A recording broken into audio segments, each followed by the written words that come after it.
மக்னாயும் ஊழியங்கள் வழங்க இன்று ஒரு தேவ வார்த்தையின் மூலமாய் மீண்டும் உங்களை சந்திப்பதில் மிகுந்த சந்தோஷம். இந்த நாளிலே வாசிக்கும்படியாய் தெரிந்து கொள்ளப்பட்ட ஒரு பகுதி ஏசாயா 33 அதிகாரம் 5வது வாக்கியத்தை வாசிக்க கேட்போம். கர்த்தர் உயர்ந்தவர், அவர் உன்னதத்தில் வாசமாயிருக்கிறார். அவர் சியோனின் நியாயத்தினாலும் நீதியினாலும் நிரப்புகிறார்.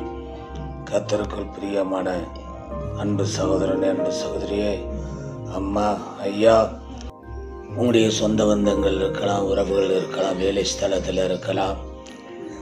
உங்களுக்கு விரோதமாக எழும்புகிறவர்களை தேவனாகிய கர்த்தர் அகற்றி நியாயத்தினாலும் நீதியினாலும் நிரப்புவேன் என்று கர்த்தர் நமக்கு வாக்கு பண்ணுகிறார். ஜெபம் செய்வோம். கிருபையும் இரக்கமும் பரிசுத்தமுள்ள நல்ல பிதாவே, நீர் கொடுத்த இந்த வார்த்தையின்படி ஒவ்வொருவரையும் கர்த்தர் பேர் பெற ஆஸ்வதிக்க, என்னாலே செய்து கொண்டிருக்கிற வேலைகள், வியாபாரங்கள், எடுக்கப்படுகிற எல்லா முயற்சிகளிலும் நம்முடைய மக்களுக்கு நீங்கள் நன்மை செய்யணும்னு சொல்லி உங்கள் சமூகத்திலே ஜெபம் பண்ணுகிறேன். ரட்சகரையும் வேத்தி உடைய வேலைக்காரன் என்னை தாழ்த்துகிறேன். இயேசுவின் நாமத்தில் பிதாவே, ஆமென். God bless you.